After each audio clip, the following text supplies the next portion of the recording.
We have everybody. Fantastic. Okay. Thanks for joining, everybody. Thanks for your time today. Welcome to the MWC24 debrief from the Appledore team. Hopefully you can see the screen okay.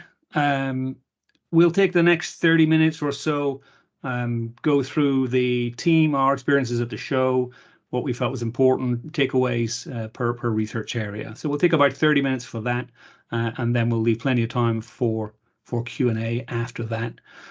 Just to kind of set the scene a little bit, and while the last couple of people join the session, MWC is of course a massive show. It's lots of different shows all in one.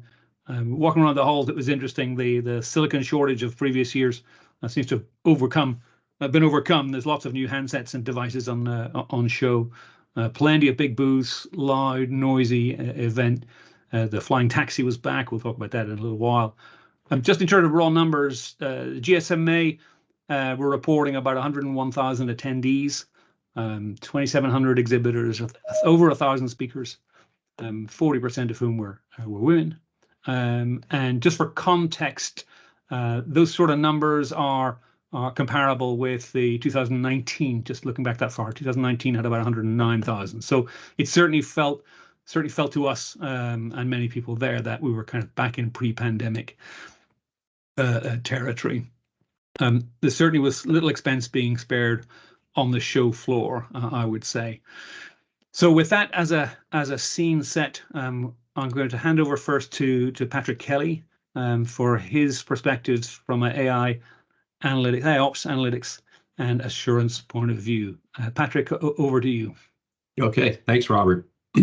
And for those of you that are on the call, it was great seeing everybody in Barcelona again. I think, as Robert pointed out, we're sort of back to normal. The session that I'm going to cover, as Robert pointed out, is around AI analytics and assurance. In the context of AI, there's actually quite a bit happening outside of assurance. I think John's got some commentary a little bit later on. Grant's got some commentary. So I'll keep it specific to the assurance domain. But one of the things I just want to say is there were three prominent themes that emerged in the assurance sector. One was around data pipelining of high-value data, both in the control plane and the user plane.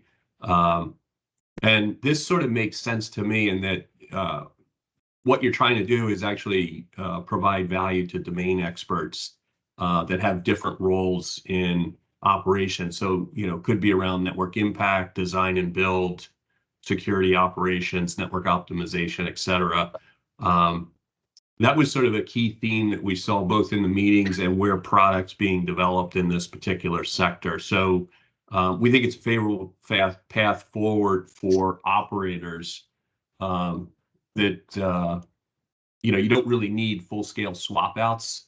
You can take these AI applications and, in essence, layer them on to existing solutions that have high-value data, and still solve complex problems that continue to sort of occupy the industry. That takes a lot of time and resources. The second area that I noted was sort of this trend around revamping the data center architecture, enhancing things like data lakes to support AI. A lot of this was around real-time data movement across clusters, some of it to reduce latency. So that was another key theme that effectively, and I'll call out some names, but the ability to actually take AI workloads, emulate those workloads, train the AI models, and then when you get to a production state, looking at that in the context of output for content generation as an example. The third area, which we still find, we call out in our research, that's still somewhat elusive to telecommunication operators, is assessing the real value of AI.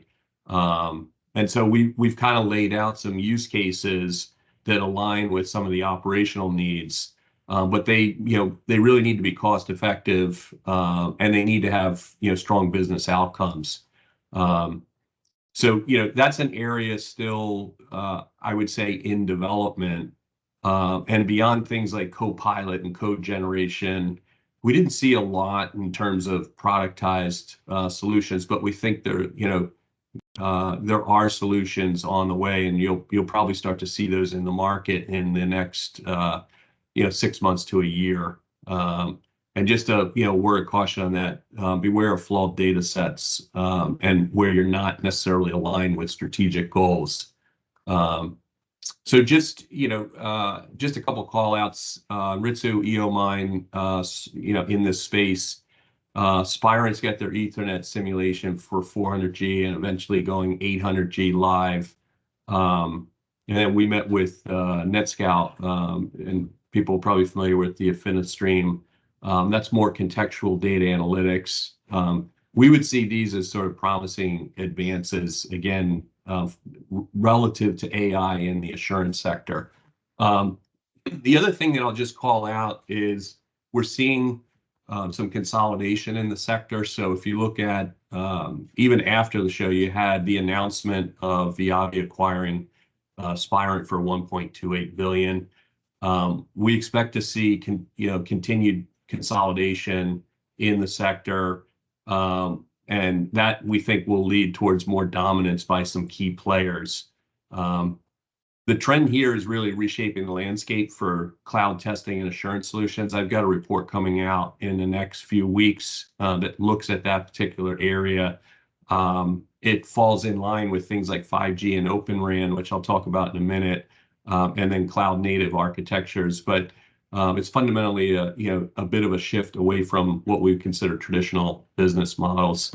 So I mentioned the Viavi's intent to acquire Spirent. That looks like that deal will go through based on what I've seen in the announcement and the fact that it was a pretty good premium. We're also seeing other deals in the sector. So we wrote last year about Cisco's acquisition of Splunk. That'll probably close the first half of this year. IBM continues to make acquisitions in the space. That we actually met with IBM and NS1. They're building out their portfolio of network automation software assets, and we kind of view IBM as one of the leading suppliers in this space, mostly under the leadership of Andrew Coward and how they're actually building out the portfolio. One other thing I'll just comment on before I turn it over to Grant is we're obviously, we've written about and we've seen significant investments made in the AI and foundational model market. We've written about that. So Microsoft's investment in OpenAI, AWS investment in Anthropic. This is a market that's still yet to be fleshed out in terms of what are the business model, what does it look like, who actually controls the overall value proposition to the end user, and the ecosystem is fairly complex. So we continue to cover that, and then I'll just make a quick note on 5G standalone and Open RAN. One of the things that I noted at the show is we're seeing increased investments, particularly in the testing and deployment of 5G core networks. And so the shift towards these new technologies is really going to require a change in testing, especially with you're going to have more multi-vendor environments. You've got interoperability issues, and then looking at the performance across dispersed network components and that infrastructure. So quite a bit going on there, and we've got research coming up and coverage in that area. So with that, I will turn it over to Grant. Next slide. Thank you, Patrick, and welcome everyone. Good morning, good afternoon, good evening, depending on where you are. And I thought I'd start before I dive into the chart with a bigger observation that was actually striking me as Patrick was talking. And that is that when I looked at automation and orchestration solutions, I frequently wound up in analytics and ML and AI conversations. And that indicates a couple of things that I think are very important to recognize. First, the integration of those, which I think we all understand theoretically is important for the future, but much more importantly, that it was actually beginning to happen and be talked about. And there was enough information that suppliers and operators wanted to discuss what they were doing and were willing to entertain a real conversation around it. For example, using AI algorithms to do alarm deduplication, which I immediately challenged as, hey, great way to do it, but presumably at the end of that, you need to turn it into something much simpler. And the answer was, actually, we're doing it quickly. And we're doing it with better alarm suppression and root cause analysis. So, without revealing everyone, these were very heartening conversations to see. So I'd like to start with a few, I think, key announcements that were pretty important, not to call out the vendors so much, but what they say. Last year, we talked about Azure and Nexus, its dedicated network workload version of Azure. This time, we saw two substantial maturations to it. A second customer, Etisalat. So now it is not a single customer project, but is looking toward becoming a market. And a real form factor that hits the largest volume area for this kind of workloads, which is the 5G disaggregated RAN. I actually saw, and discussed a box that's a couple of U's and sits out near the radio. The second one was the AI RAN Alliance. And what's interesting about the AI RAN Alliance is not that we have yet another industry group, but how much they are focused on real, high-value, practical, near to medium-term use cases and bringing people together from different aspects of the industry, including academia, not with the idea of coming up with paper, but coming up with proofs of concept that can then be productized. And the third isn't a specific announcement, but whereas last year there were many talks about we have a new product, we're entering this area, we're excited about X, I spent a lot of time seeing names and numbers being announced. I saw customers speaking to groups of us in smaller group briefings about signed announcements. So we're beginning to see some of this is on the software side, the deals occurring. I'm going to quickly go through a bunch of the trends before I turn things over to Francis, but it was quite clear that CRAN ecosystems are maturing. They're everywhere. Everyone realizes that specified combinations of software and acceleration and servers are going to be required. And there was also a general acceptance of specialized silicon, where this was somewhat new a year ago. Ooh, we need to do acceleration. Ooh, we need to look at neural processing. I think there's a general acceptance, particularly from the silicon hardware vendors, that we will have heterogeneous environments with CPUs, GPUs, NPUs, meaning neural processing units, and DPUs, meaning high performance data processing units. And we're going to have to live with it. We're not going to have totally ubiquity in the underlay. The third is something I mentioned earlier, that AI is finally being applied to domain automation in the RAN, in cloud native, and in IP. Now, AI is, walking before it runs. And yet again, I was having real conversations, not hand-waving conversations. And we're also seeing real RIC apps being proposed and introduced, once again, hearteningly for very practical money or revenue or cost-saving use cases like spectrum efficiency, power efficiency, and things of that ilk. A very interesting announcement that I didn't mention a moment ago that I wanted to mention with this is one that, once again, it's not as important that it's Nokia and NVIDIA, but that what we're seeing is two companies coming together and saying, we not only believe that we need to develop an ecosystem for the edge, but we believe that edge is going to require inferencing, essentially multi-tenant as a service. So we're looking at building an edge that also has the capability for client workloads to do AI inferencing at the edge. Now, that is not fully commercialized yet, but it's very interesting both as a proof point of Nokia saying, look, we'll work with myriad different combinations. But it's also an interesting use point in companies are thinking this is going to be a real market. A geeky but interesting one to me was that intent is maturing. For a couple of years ago, I might have had conversations about what exactly is intent and when will I need it. Today, I had a number of vendors either trying to convince me that they were doing it well and better, or talking about how it was allowing much greater efficiency in healing and scaling. So that was also very heartening. Another trend that we saw was more open and disaggregated and programmable routing. Everything from routing chips that you can put your own rules in to support a service or a protocol, to vendors that are disaggregating the router operating system and the IP automation into an open multi-vendor layer. A good example of that is Arcus, right? And as I said earlier, deployments and sales, not just announcements. One that I'll just end with, which I thought was interesting, was two vendors out there that have targeted and they say built management stacks for low Earth orbit, saying that that market may be maturing as well and becoming real and in need of industrial scale management.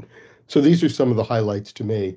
As Patrick mentioned and Robert mentioned, very well attended show, a lot of senior management engaged in attendance, and the conversations were far more business focused, which generally to me says real. Thank you, Patrick, or excuse me, Francis. Okay. Hello, everybody on the call. I think we've already talked about AI being a central theme here, and I think the first thing to observe about it is AI has really made data, and particularly real-time data, really at the center of everything that a telco both needs to do now and also in terms of where its aspirations are going. What that means, I think, is that particularly observability of the network, the ability to observe the network, see what it is doing in real time, is becoming really quite a central plank to the AI stories. And we were seeing in a number of vendors how data, that observability is now becoming a central part of their regime. Particular call outs to Nokia Ava in this area, and I'll particularly note Rakuten Symphony, who I spent a lot of time with Rahul Attri, our previous colleague, where they're very much using this observability and a very strong end-to-end plan to assure inventory to actually deliver what a co-pilot and assistant to operational processes using AI. That is using standard AI capabilities, in this case specifically from Rakuten itself, but it's doing that because of the availability of the data underneath it. Another call out here, Rakuten was one of them, but there were a number of others in terms of eBPF, the part of the Linux kernel, is obviously becoming a little bit more central as networks are moved to more cloud native environments. Also, it's all very well observing the data, but also the need to actually manage that data in transit. And there were a number of aspects of talking about the real-time data management as part of observability, which was good to see. It was slightly disappointing. I think one of the opportunities with AI and particularly LLMs has been this idea that if you can bring a lot of data together from a lot of sources, you can make a lot of very intelligent things happen. And it's still slightly worried the very sort of limited collaboration or the ability to share data between CSPs and vendors. I understand certainly the regulatory and to some extent the business model areas here, but I think in terms of longer term, the ability to share data, even if it is only metadata or anonymized data, will become increasingly important in this area. Digital twins. I think last year we noted that digital twins were becoming a more mainstream topic, and I think I picked up quite an interesting one, which I hadn't really thought of as what we know as the inventory is really the digital twin of the network. And I think if we start to think about it in that way, a number of vendors were positioning it in that way. It might help us think about inventory beyond just the processes that we currently run on it, and as an enabler for new processes or an enabler for new services, for example. The show was a good example. There still continues to be a proliferation of inventory vendors in the space. A couple new ones that I'd never heard of creeping up, and I think that points to a sort of there is never going to be one single inventory. There's never going to be one inventory to rule them all in this area, and the need to federate, the need to combine and share data and to manage data accuracy between those is going to become increasingly important. In the digital twins area, I think I'll call out a particular demo that I found very interesting, which is Vodafone's demo on dynamic network slicing.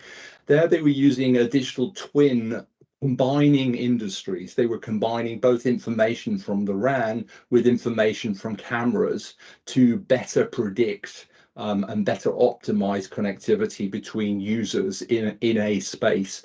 In reality, it wasn't really dynamic network slicing. What it was a much more efficient way of allocating RAN bandwidth to a particular space.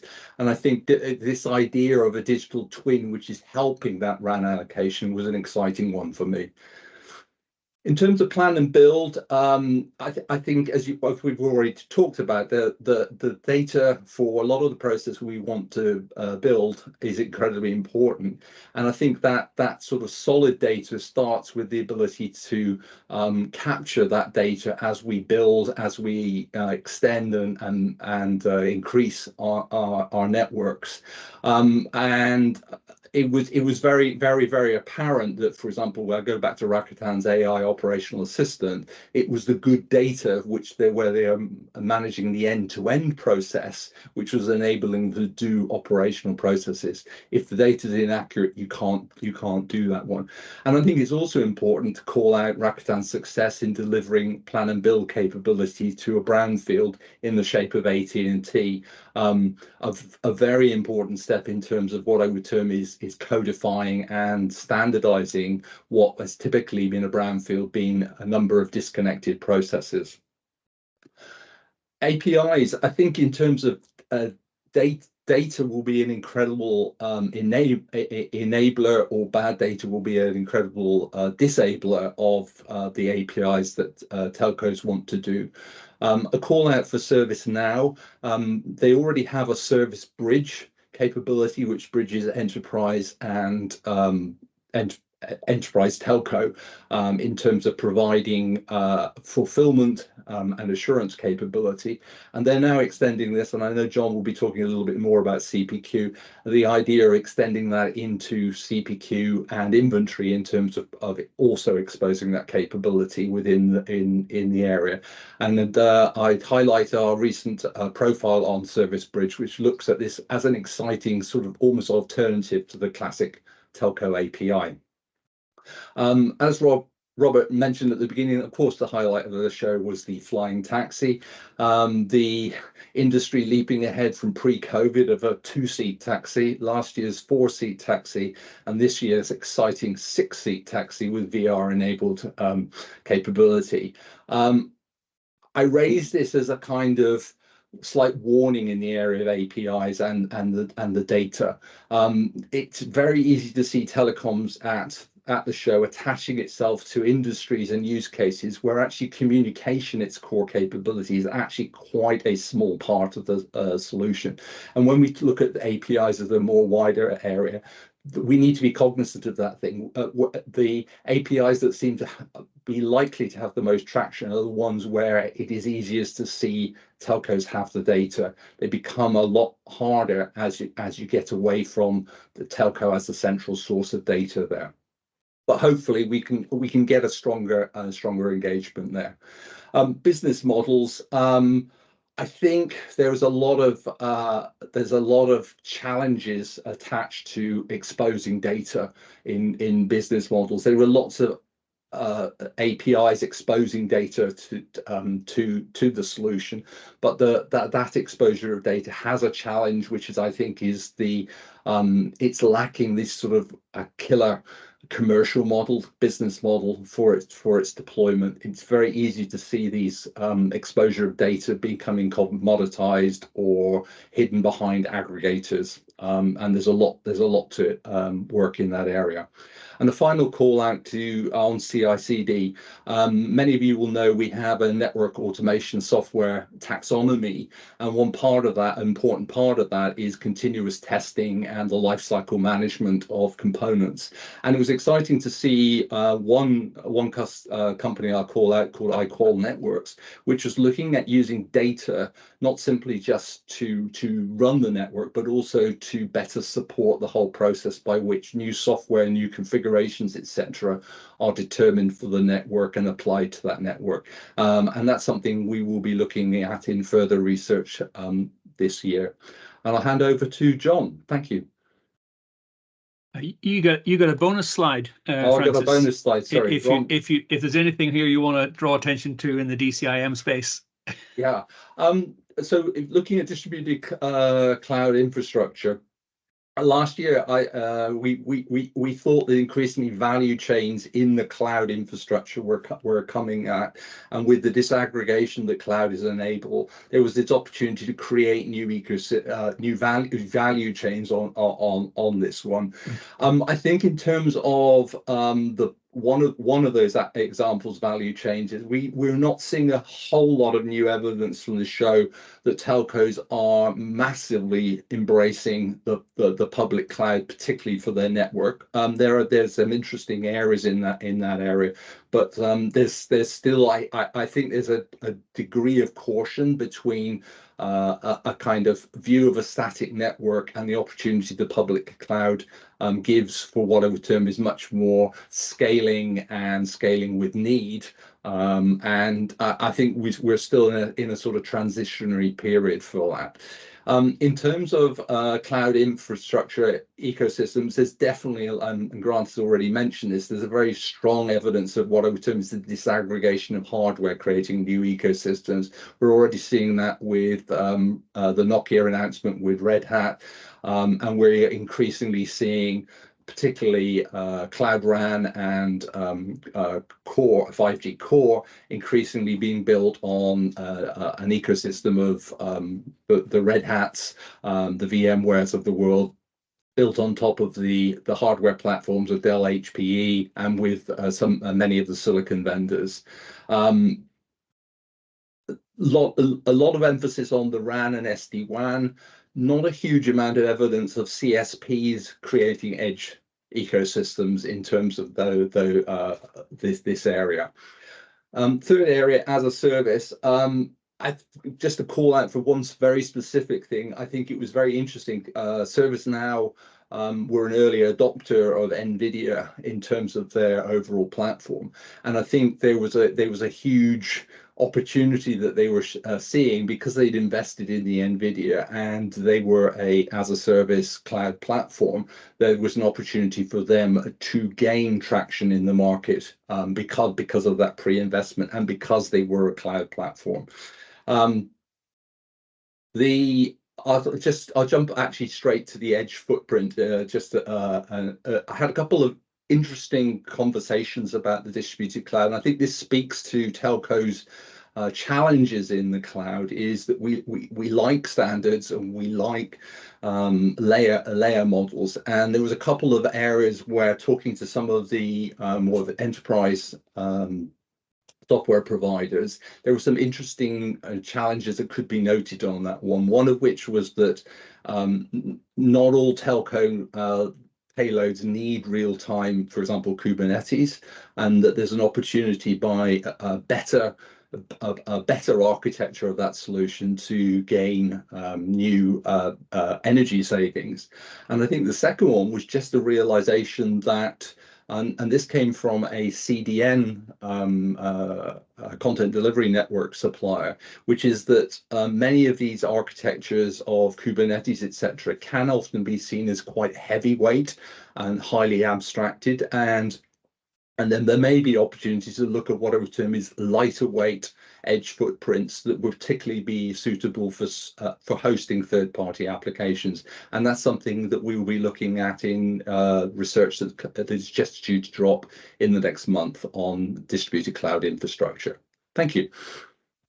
Terrific. Thanks, Francis. I'm going to talk for just a minute or two about some of these topics: disaggregation, Open RAN. The good news is a lot of this has been kind of covered. It's an interesting set of themes that run through the show. The first point I wanted to mention just was my reflection was just how much of this show was software. You go back 5 years. There's a lot of hardware on show. I appreciate some of that's kind of behind the scenes, but this is really becoming a softwareized industry. I don't think there's much doubt about that. I think it's worth calling out.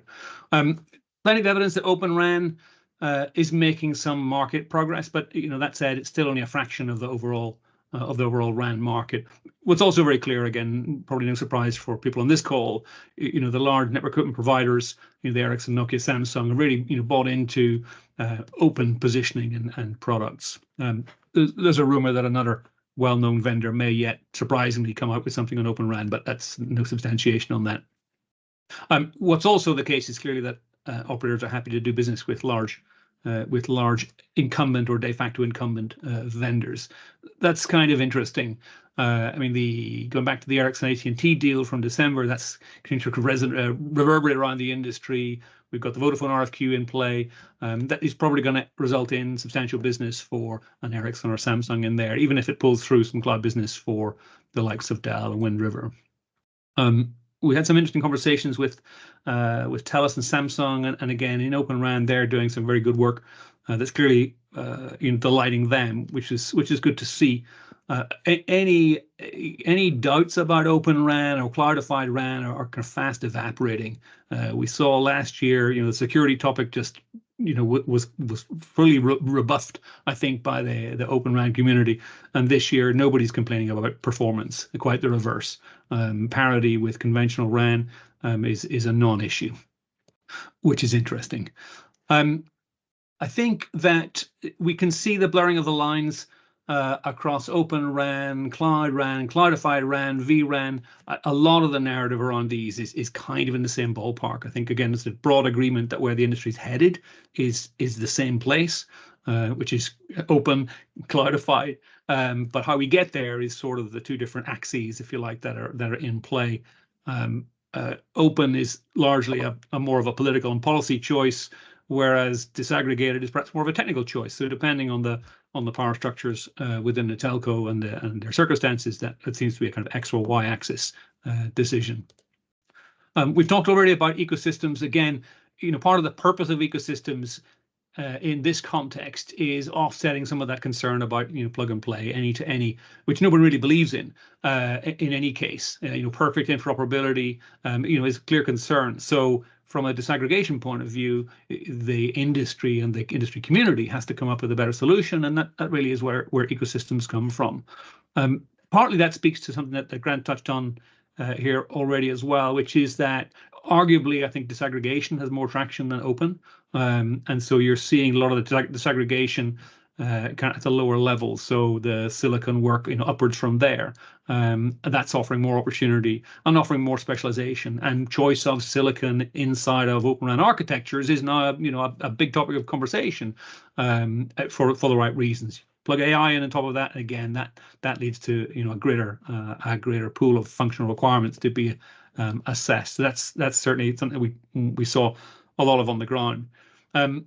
Also key vendors, when ecosystems are fine, but it's clear they need a kind of anchor tenant, if you like. And so you're seeing the emergence of companies like Dell be the anchor tenant. Even ServiceNow, NVIDIA themselves are becoming kind of catalysts to bring ecosystems together.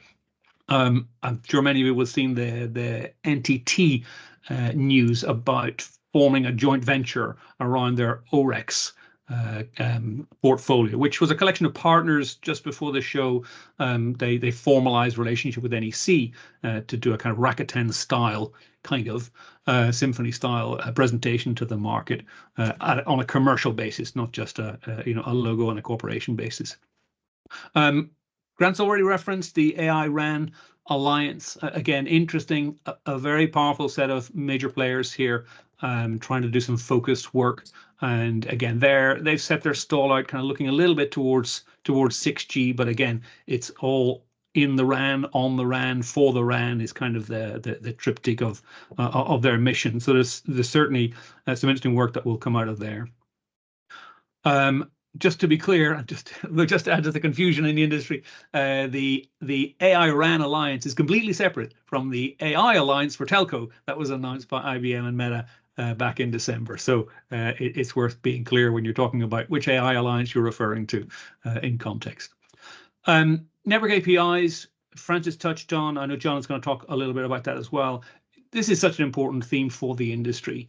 All the operators are there showcasing what they're doing. Deutsche Telekom, Telefonica, Orange, Vodafone, all very keen to show how they're exposing their networks, either using, as part of the GSMA Open Gateway, or in some cases directly, and in yet other cases, some combination of a platform like a Nokia's Network as Code or an Ericsson Vonage to enable third-party applications. It's good stuff, but it's still very early. Again, people we spoke to, even from the operators, are indicating this is early stage for them. They're not sure how big this market is going to be, but they're certainly putting in plenty of effort to experimenting. The key in this market is going to be the large application developers, from Accenture downwards. If companies who are building vertical applications, digital applications, can find a value for these APIs, then the industry has a chance to extract some value from it. If they can't, or it's too hard, or there's not the support there, then that's where this proposition is going to fall over. And the industry has seen this kind of idea fall over before, so it may well be different this time, given the experience that we've had. Okay, I'm going to pause at that point and switch over to John to take us through the digital enablement systems perspective. John, over to you. Great. For those of you who don't know me, I'm John Abraham. I lead the digital enablement research practice, and the fundamental focus for my research is on the building blocks for enabling the next generation of telco front and back office functions. All right. So from my perspective, this was a highly optimistic event for digital enablement systems. And the key message coming from telcos is that operators will continue to invest to transform their front and back office. In particular, there is a lot of emphasis on the bits and bobs that together form the customer journey orchestration, that actually influences the journey of the customer, be it consumer or the enterprise, and the digital interactions. So why is this the case? Well, fundamentally, I think operators acknowledge the lack of investment in this segment compared to other segments, especially over the past decade or so. So there is clearly a bit of technical debt to catch up on. And obviously, CX, or improving the customer experience, is a big part of the equation as well. Operators want to provide an experience and service that is comparable to what consumers feel when they engage with the digital natives. And to complete that, I think cost savings is also a key part of the equation. The expectation that having more wholesome and self-sufficient digital self-service channels will reduce traffic into more direct and expensive channels.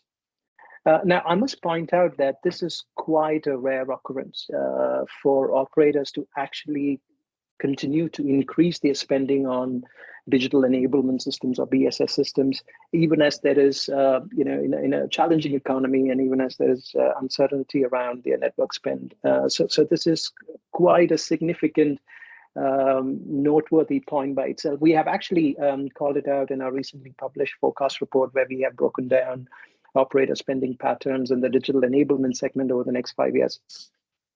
On Gen AI, it was ubiquitous, as you have already heard, but we knew that going in.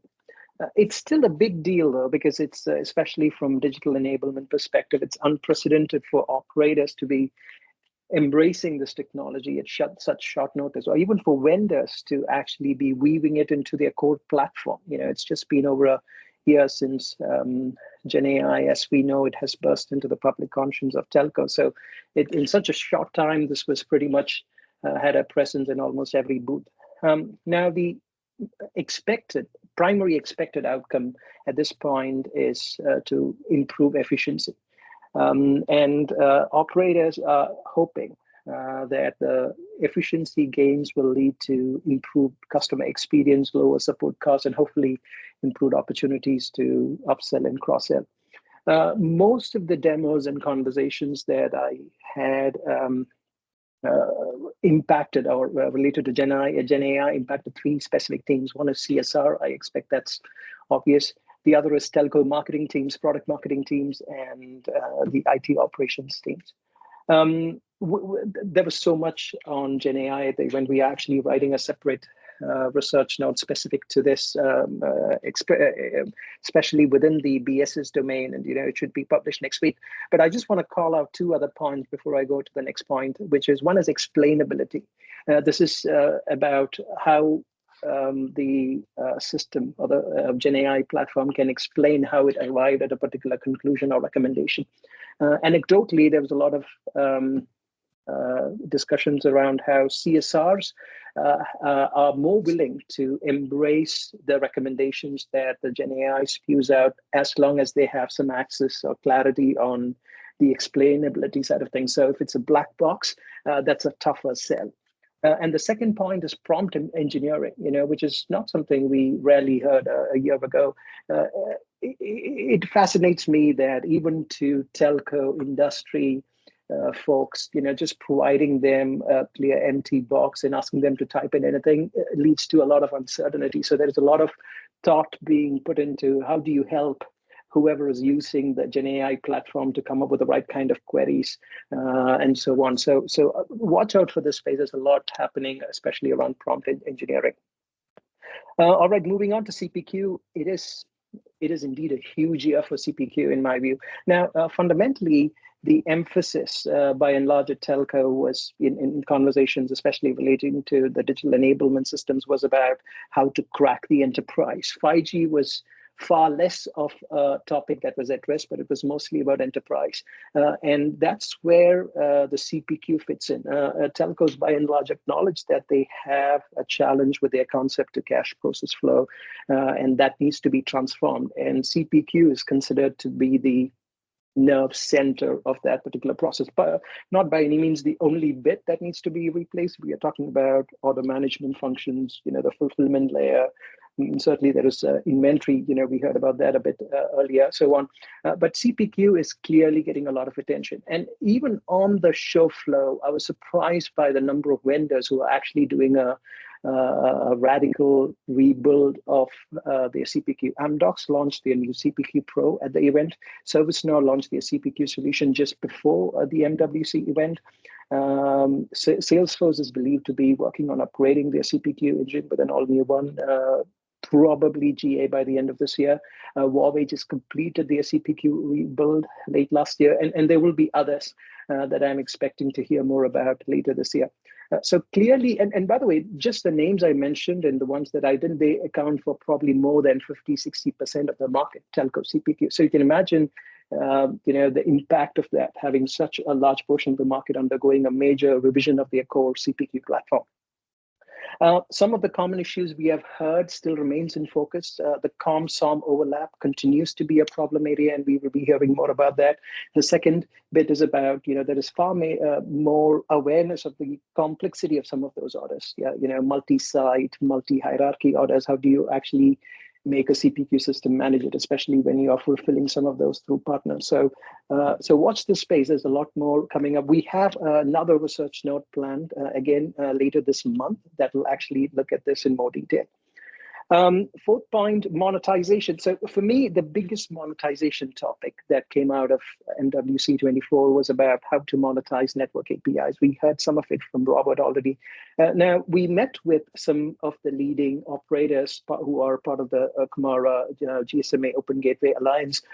And one key concern that they have had, which we have talked about in the past year, is that most of these operators, at least part of the consortium, they cannot talk about money because of regulatory reasons. So the monetization piece of the puzzle is still left untended. It's still an unresolved issue.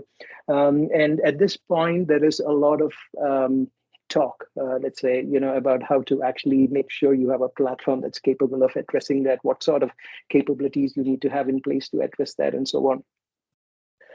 And finally, moving on to the hyperscalers, I think it's been fascinating to watch how much the hyperscalers are melding in with the digital enablement and the BSS solution providers, from going from just a hosting or compute to more of an outcome enabler role. Across the flow, I think Microsoft was a very common partner, and this is fundamentally down to the OpenAI partnership and ChatGPT, obviously. But AWS remains, by and large, the hyperscaler to beat. They continue to have a lot of active partnerships and interesting deployments with a variety of different BSS, OSS vendors. I think it's for the second or third year running, they've had a section dedicated to some demos from their partnerships with OSS, BSS vendors. So that was all great to see. Google pops up here and there, but it is quite clear that they are a distant third at this point. All right, with that, I hand it back to Robert. Thanks, John.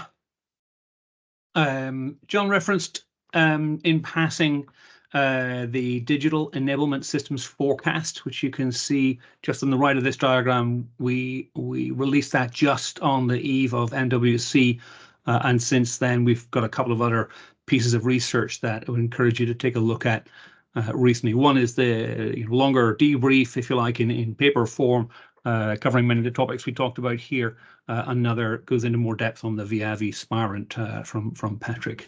If I stop sharing my screen, hopefully you can see the team, and we have an opportunity for answering any additional questions. Jeff Hollingworth asked us a question. Grant, would you like to start an answer to that question? Let me just so that everybody knows what the question was. The question really was about any interesting or important commercial announcements across the automation stack, recalling that Grant introduced the automation orchestration piece. Jeff, do you want to add any more to the question? Hello. Oh, there you are. There you are. Excellent. Yeah, perfect. Yeah, Grant. So the last bullet you had on your chart, you just referred to lots of very interesting announcements that were interesting because they were commercially important. And I was interested to just listen to your maybe top three or the ones that interested you the most and why you thought they were so significant. Sure. Well, a couple of them I mentioned. I thought that actually the Etisalat with Microsoft Azure Nexus was very important, because there's an old joke that there's only one thing worse than having no customers, and that's having one customer. And so they have gone from being a project to being a market. And they also went from having a theoretical foundation to being able to talk about form factors. And I thought that was very important. By the way, I want to be a little careful because many of these may be under NDA. As a vendor, you know very well you can't always release what you've sold. But for example, one very large integrated OSS BSS vendor that concentrates more on the BSS side of things announced, it was Netcracker, announced publicly some large work with Zane and another large Middle East Africa group that I'm not sure if that was embargoed. Yeah, that's not public at this time, Grant. Right. So I want to be a little careful, but one of them was like being signed while we were with them. Another one, we had the CTO, COO speaking to a small group of us. I really thought, even though it's not commercially for sale yet, the Nokia NVIDIA commitment to having edge with inferencing is important because it can open a market. We also, one of the things that I saw commercially was the beginning of the challenging of traditional vendors by really innovative vendors, which hopefully is music to your ears personally. But companies like Arcus and Radisys and others that are doing things a little bit differently, that are announcing real customers and that they are going to be, they are either RGA or about to be GA. There were a number of ecosystem and deployment announcements that Samsung made, but some of those were under NDA. I want to be a little careful there. There was a large router vendor, a very large router vendor that's doing well. And that's what was interesting, is that they were doing well. And while this is clearly something they've not put a press release out on, they were talking about the number of wins they've gotten for a new chipset and how it's being deployed. And they were able to share some names with me that I can check on but can't put here. Let me turn it over. There may be some, interesting, known deployments that my colleagues want to, Patrick. I'll just on the innovation theme, and some of the listeners may not be aware, but we met with Cohere. Robert actually published recently a profile on Cohere Technologies. They're doing some interesting innovation around spectrum optimization, which is a big problem for a lot of operators. How do they leverage? They're not really making any money in 5G, so how do they better optimize the spectrum that they have? And so some impressive innovation there. I think their challenge fundamentally is, how do they get this technology in a form factor to market at scale? So, there's, Grant had mentioned Arcus. Arcus has a very interesting overlay in the theme that Grant talked about around programmable networks. And they came out with an announcement around egress cost routing, which is interesting because, it's really, it's the tax, if you will, that operators pay when they come out of one cloud provider's network. And, effectively, Arcus is trying to look again at some of the business problems and how do you help customers, operate their networks more efficiently. These are, and the edge market is really evolving. These are some of the fringe companies, I think, that fly below the radar that, we met with a number of those. Grant mentioned Radisys, but a lot of innovative companies coming in, some of them outside the sector. I mentioned AI, but we see a lot of activity, for example, from Snowflake, making a bid into telco. So there's a lot going on beyond, if you will, the traditional ecosystem. Thank you. Thanks, Jeff. Any other questions at this point? If there aren't, one or two I'd like to just discuss with the team, if you indulge me. Guys, one of the things I thought is kind of interesting, I do return to it from time to time, is just this question about speed. John mentioned it in the case of Gen AI, just how much Gen AI we saw so quickly. Is it your sense? It's not only Gen AI, but it's other things as well. It's cloud and it's applications and machine learning and many other things. But would you say it's your sense that the industry is accelerating? I mean, is at least innovated at an accelerated rate compared to previous periods in time? Would you expect to see a more different MWC25 than we've seen from 23 to 24? Is that a reasonable question? What do you think? I'm going to take the first shot at that, if you're okay with that. And I think we are seeing more speed, but we're seeing it for slightly a different reason than you might assume. I don't know that the traditional firms in telecom are getting faster on their own. What was very obvious to me is the number of new and different players from adjacent industries that are forcing speed on the industry. It was somewhat implicit, but when I talked about the innovators that are pushing the traditional players, they're forcing speed and change. If you look at the disaggregation, that means you don't have Samsung and Ericsson and Nokia and Huawei with integrated products. You have ARM and AMD and Intel and Marvell and all of these companies pushing innovation. You have the Dells and the HPs and the Supermicros pushing innovation. You have the Microsofts and the AWSs pushing innovation. And I think so that what we're seeing is partly there are more traditionally innovative companies coming in, but then the incumbents are saying, okay, the game just changed. I need to take more chances. That's my 2 cents. I see people saying, ooh, I want to add, so I'm going to be quiet. I'll just add to what Grant had said. I mean, with this, telcos are pretty much risk off. They're risk averse, if you will.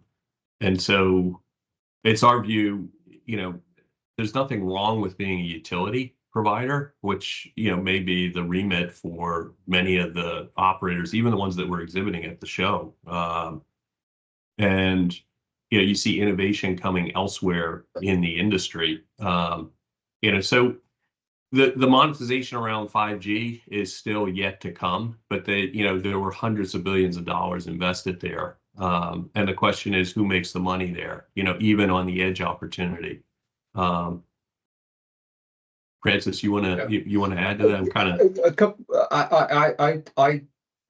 I think the challenge the industry has is one of we start with the wrong thing. If we've all talked largely about the API initiatives and some of the question marks we have on it. The challenge for the industry, I think, is it's still seeing this API ecosystem as a technical, even a standards-based approach, rather than a kind of, here is the business opportunity I'm actually trying to get from this thing. And I suspect that many of the capabilities that the technology is bringing, be it cloud, be it openness, be it data, be it AI, will be as much about using the not simply adopting the technology, but understanding how you make money from it. John's point about monetization it seems to be the last thing that we're considering at the moment. The second thing, and I concur with Grant's point, I had a very interesting conversation with a novel inventory player. One of the things they were looking at was on-demand, using inventory to support on-demand capability. And there they had very much a adjacent industry that definitely wants to use spot pricing. They want to use spot pricing to do very complicated things at the optimum cost. And to be able to use spot pricing in the cloud, they need spot pricing in the network as well. And that's obviously still clearly a problematic area for telco. So I think there is the opportunity there to see these adjacent industries drive the change, but I think telco needs to just understand what is it the adjacent industry wants to do. And very often it's nothing to do with connectivity. It's connectivity as an enabler for something else. I'd like to give John a chance to chip in on that. He's at the front end in many senses of rate of change. John, do you think we're getting faster? Look, I think speed is always relative. And right now we are talking about AI. Yeah, absolutely. You need to be in top gear. There's a lot of momentum in terms of AI advancements across the industry that's actually making into the national press. And therefore, there's a very strong pressure for operators to actually see some of that from their partners and vendor solution providers and so on. But when you talk about, say, for example, transformation of a billing system, these are systems that have been there for 2-3 decades. No one is talking about doing it by next year. If you can get it done and do it well over a period of a decade, that's in itself is a great achievement. So I think, to me, I would probably put AI at the top of the heap for obvious reasons. But some of the other bits that fit in the middle that's actually picking up pace would be, for me, one of CPQ. We spoke about it, customer journey orchestration, which actually influences the digital channels and how the consumer interacts with the telco, is also something that's picking up fairly well right now. Okay, I'm conscious we are at the top of the hour. We would like to thank you for your time today, your attention. Really appreciate it. Do please listen to the playback. Do please read the additional research note. Lots of extra detail in there. And do please, give us your feedback, your thoughts. We love to hear, your experiences. We are one team on the ground. It's a vast show, so do please, engage with us and let us know, what your experiences were. You see the same things, different things. You know how to reach us any way you like, LinkedIn, direct, but let us know. Thanks very much, everybody. Thanks for our presenters today, and thanks for your time. And we'll see you very soon. Hopefully, some of you at FutureNet in London, and some of you elsewhere at another event. Thanks very much, everybody, and have a good rest of your day. Thank you. I think you can see the team. And